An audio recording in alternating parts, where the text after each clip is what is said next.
కార్యవర్గాన్ని ఈరోజు ప్రకటించారు. సమాఖ్య కోశాధికారి వెంకటస్వామి అరణాలపేటలో మీడియాతో మాట్లాడారు. ప్రభుత్వ ఉద్యోగుల సమాఖ్య రాష్ట అధ్యకులు వెంకటరామరెడ్డి ఆదేశాల మేరకు జిల్లా నూతన కార్యవర్గాన్ని ఏర్పాటు చేశామని వెంకటస్వామి తెలిపారు. సమాఖ్య జిల్లా కార్యవర్గ చైర్మన్ గా భాస్కర్ రెడ్డి, కన్వీనర్ గా దేవపాల్ను నియమించారు. 69 సంఘాలకు చెందిన ప్రతినిధులు భాగస్వామ్యంతో సమాఖ్య కార్యవర్గం ఏర్పాటు చేశామన్నారు. ఉద్యోగుల సమస్యల పరిష్కారం, సంక్షేమం లక్ష్యంగా పనిచేస్తామని వెంకటస్వామి తెలిపారు. మన పీఆర్సీ గురించి ఒకటి, డిఏ పెండింగ్ డిఏ ఏరియర్స్ గురించి ఒకటి, అలాగే ఎంప్లాయీస్కి చాలా విషయాల్లో ఇబ్బందులు పడుతున్నారు. వాళ్ళ సమస్యలన్నింటినీ మనం పరిష్కరించుకోవాలి అంటే పటిష్టమైన నాయకత్వం మనకు కావాలి.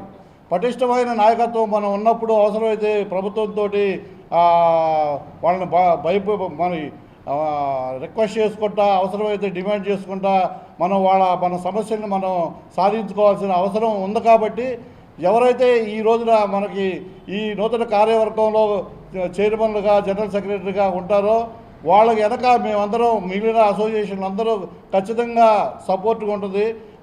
ఈ ప్రభుత్వం వచ్చినప్పటి నుండి మేనిఫెస్టోలో ఉద్యోగుల సమస్యలపై ఇచ్చినటువంటి విఆర్ఓల ప్రమోషన్స్ కానీ, మరి ఎంపీడీఓల ప్రమోషన్స్ కానీ, మరి ఐఆర్ 27% కానీ అనేక రకమైనటువంటి ఏదైతే సూచించారో, మరి మన గౌరవ ప్రీతమ ముఖ్యమంత్రి గారు మేనిఫెస్టోని ఒక గ్రంథంగా భావించి 1 by 1 ఇచ్చుకుంటా వస్తున్నటువంటి పరిస్థితి.